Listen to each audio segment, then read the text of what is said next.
আমার বাপেরে কুবাইছে ওরা 15 জন মিললে, আর আমরা 2 ভাই কুবাইছি ওরে। ক্যামেরার সামনে কোনো অনুশোচনা নেই, চোখে মুখে স্পষ্ট ঔদ্ধত্য। প্রকাশ্যে কুপিয়ে তরুণকে হত্যার পর আইন শৃঙ্খলা বাহিনীর হাতে ধরা পড়েও যেন অবলীলায় অপরাধের সাফাই গাইছিল এক ঘাতক। আমার মতে ইনোসেন্ট ছেলে কি করবা, আমরা তো শিক্ষিত, সন্ত্রাসী মারছি, ভালো মানুষ মারি নাই।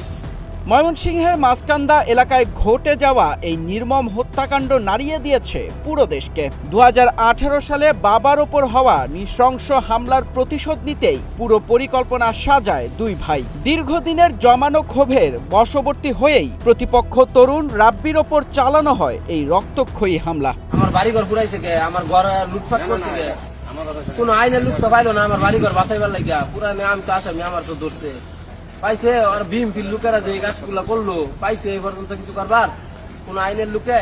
চাঞ্চল্যকর এই হত্যাকাণ্ডের পর তৎপর হয়ে ওঠে আইন শৃঙ্খলা বাহিনী। তথ্য প্রযুক্তি ও সিসিটিভি ফুটেজ বিশ্লেষণ করে ঘটনার মাত্র 8 ঘন্টার মাথায় মূল অভিযুক্ত আব্দুল খালেককে রঘুরামপুর থেকে গ্রেপ্তার করে র‍্যাব 14। প্রাথমিক জিজ্ঞাসাবাদেই ঘাতক খালেক সরাসরি এই হত্যাকাণ্ডে নিজেদের সম্পৃক্ততার কথা স্বীকার করে নেয়।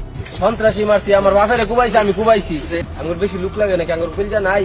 র‍্যাব জানায় এই মিশনে সরাসরি 4 জন অংশ নিয়েছিল এবং নেপথ্যে আরো বেশ কয়েকজন জড়িত ছিল। অভিযুক্ত খালেক নিহত রাব্বির বিরুদ্ধে চাঁদাবাজির অভিযোগ তুললেও তদন্ত শেষে এই নির্মম ঘটনার পেছনের মূল সত্য উন্মোচিত হবে বলে জানিয়েছে র‍্যাব।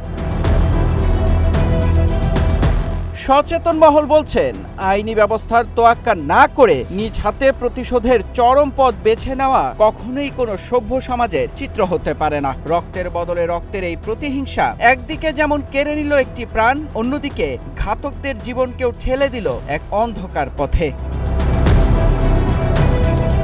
মেহেদী ইসলাম সোহাগ, গ্রিন টিভি ডিজিটাল।